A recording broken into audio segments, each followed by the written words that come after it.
Et bonjour à tous les amis, bienvenue dans cette nouvelle vidéo. Aujourd'hui, petite vidéo très simple, très fraîche pour un film qui ne sert à rien, mais que j'apprécie tout particulièrement pour les éléments qui le composent.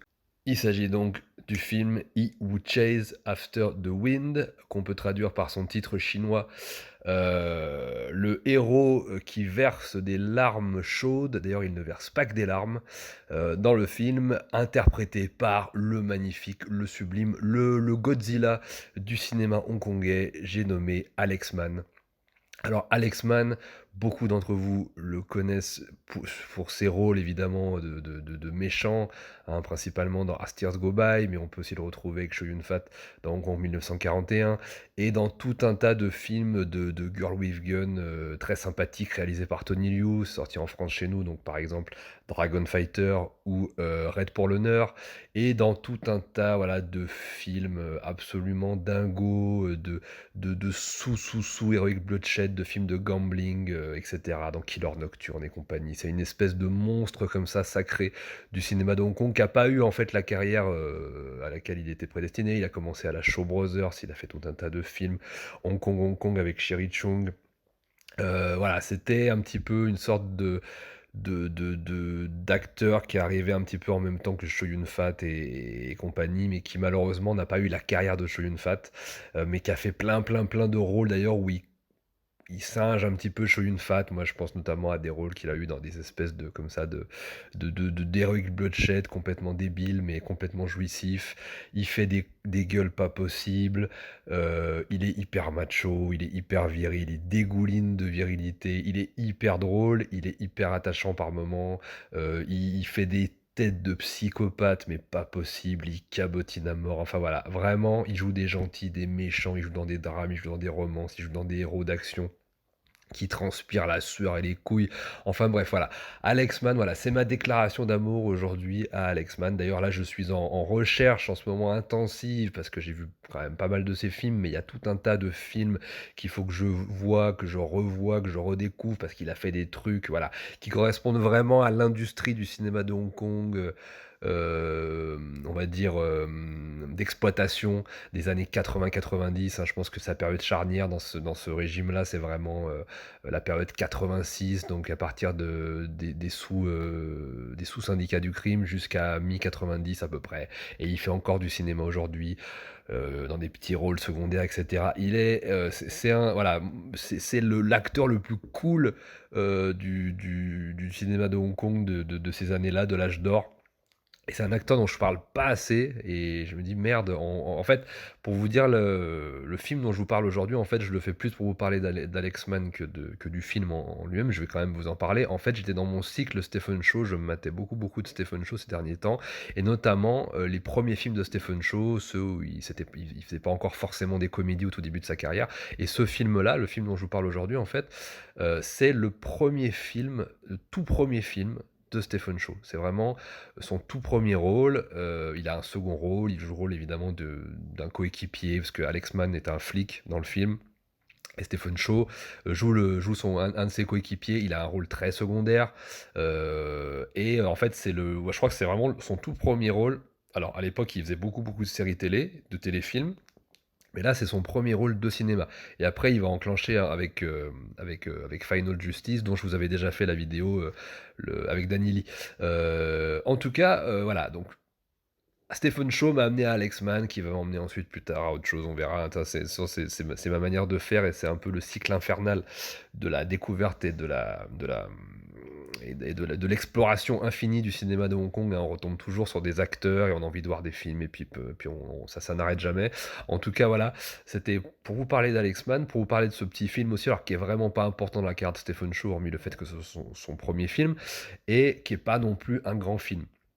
Ça reprend des éléments de plein de films américains, un peu romantiques des années 80, dont voilà, j'ai pas forcément les références et les noms, mais j'ai vu plein on a vu plein de ce type de film, voilà, situé dans un espèce de décorum très années 80 avec une lumière, des décors, des fringues, des appartements, voilà, un peu kitsch, des fumées de cigarettes avec des néons. Il y a tous les éléments, de la musique pop, voilà, tout ce qu'on aime, moi, tout ce qu'en fait, ce qui m'a fait rentrer dans le cinéma de Hong Kong quelque part, parce que c'est vraiment un cinéma, en fait, d'une ancienne colonie, donc qui était à la fois, encore une fois, chinois, mais avec un apparat et un décorum occidentalisé. Donc en fait, c'est très particulier, mais c'est ce cinéma qui nous a fait rentrer dans la culture chinoise, dans le cinéma chinois de manière plus large aussi. Donc c'est aussi par ça qu'on y est rentré.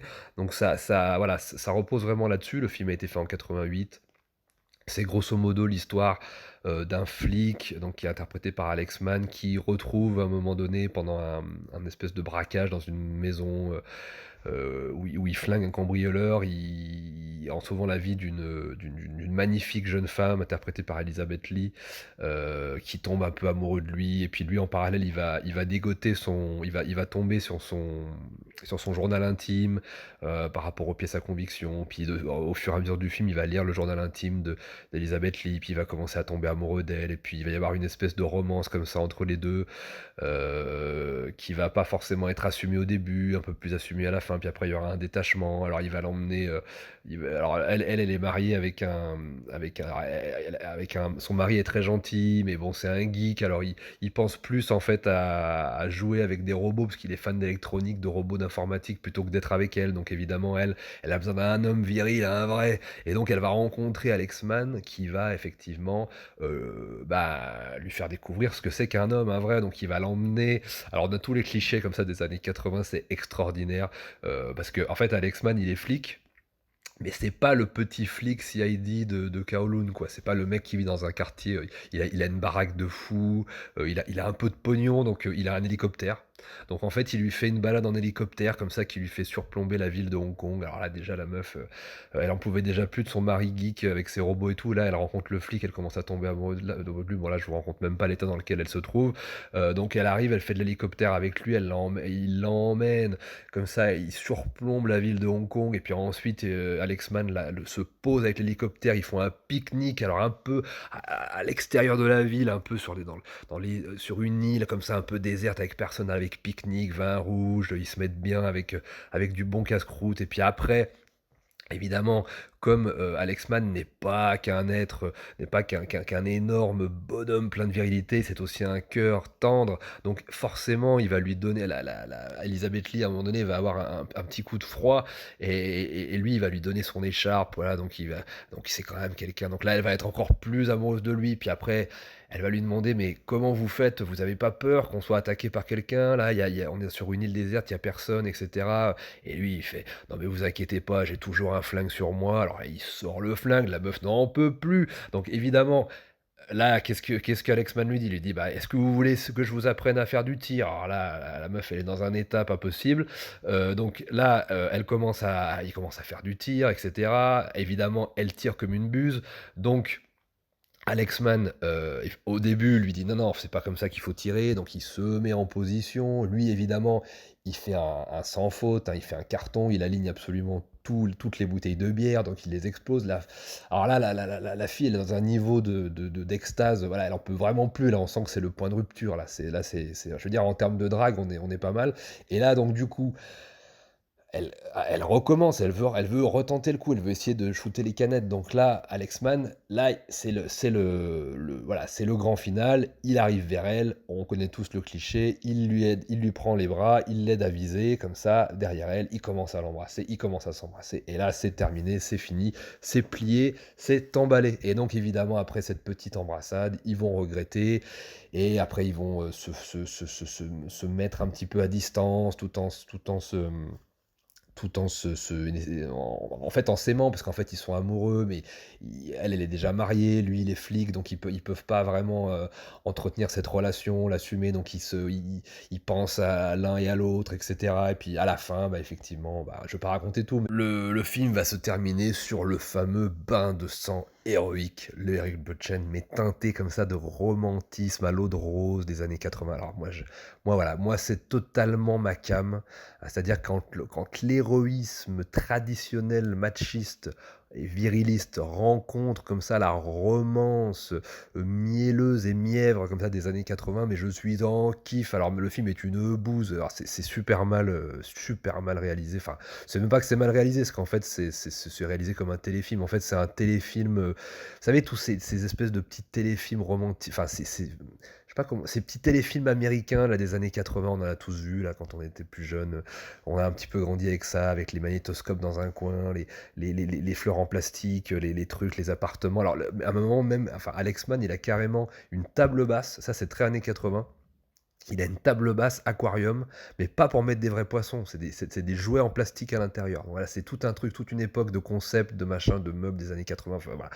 Rien que pour ça, le film vaut le coup d'œil.